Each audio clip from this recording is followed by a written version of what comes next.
நாடாளுமன்ற தேர்தலில் மீண்டும் வெற்றி பெற்று இரண்டாவது முறையாக தூத்துக்குடி மக்களவை உறுப்பினராக தேர்வானதற்காக வாக்காளர்களை நேரில் சந்தித்து கனிமொழி எம்பி நன்றி தெரிவித்தார்.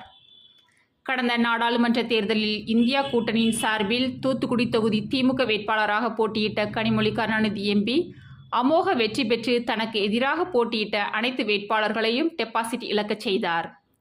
நாடாளுமன்ற தேர்தலில் தனக்கு வாக்களித்து அதிக வாக்குகள் வித்தியாசத்தில் வெற்றி பெற செய்து மீண்டும் தூத்துக்குடி எம்பியாக்கிய வாக்காளர்களுக்கு நன்றி தெரிவிக்கும் விதமாக தூத்துக்குடி மாவட்டம் ஒட்டப்பிடாரம் சட்டமன்ற தொகுதிக்குட்பட்ட பகுதியில் வாக்காளர்களுக்கு நன்றி தெரிவிக்கும் நிகழ்ச்சி நடைபெற்றது.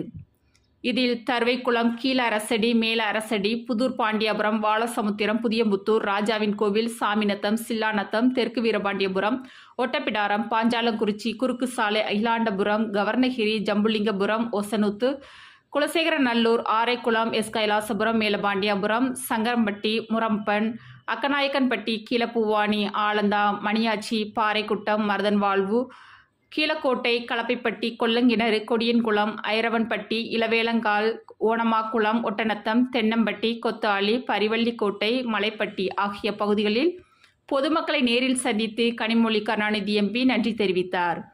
முன்னதாக தர்வைக்குளத்தில் வேப்பலோடை தொடக்க வேளாண்மை கூட்டுறவு கடன் சங்கத்தின் சார்பாக ரூபாய் 1,60,60,000 மதிப்பில் மகளிர் சுய உதவி குழுக்கள் மற்றும் மீனவர்களுக்கு கடனுதவிகளை வழங்கினார்.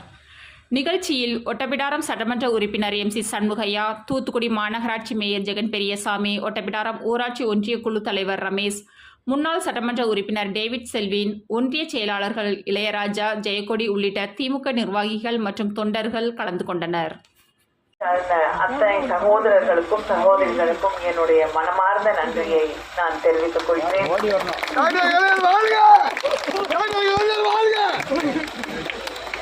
நீண்ட நாளாக வேளாங்கண்ணிக்கு செல்ல பேருந்து வேண்டும் என்று கோரிக்கை வைத்துக் கொண்டிருக்கிறீர்கள்.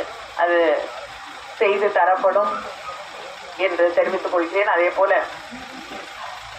இப்ப வேளாங்கண்ணிக்கு போறதுக்கு பேருந்து வருதுன்னு நினைக்கிறேன்.